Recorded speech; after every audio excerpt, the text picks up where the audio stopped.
Kui Jeesus sündis, pani Jumal taevasse erilise tähe. Idamaa targad nägid seda tähte.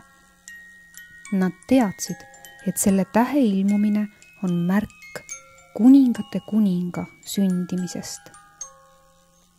Need targad mehed tahtsid lapsukest vaatama minna.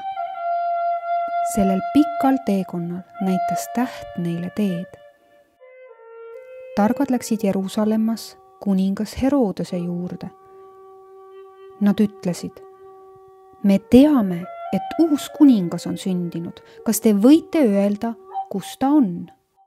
Kuningas muutus murelikuks.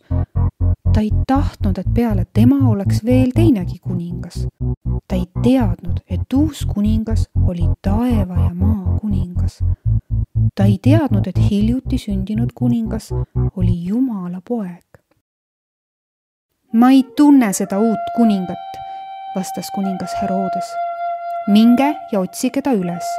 Kui leiate, öelge ka mulle, kus ta on. Idamaa targad läksid edasi. Täht juhtis nad Jeesuse juurde lautta.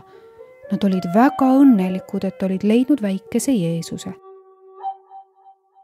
Targad kummardasid ja andsid talle lõhnavaid, sädelevaid ja kuldseid kingitusi.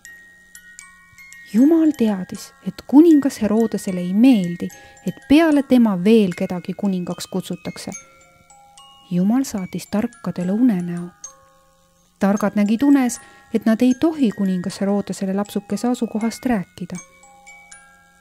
Targad läksid koju teist teed mööda.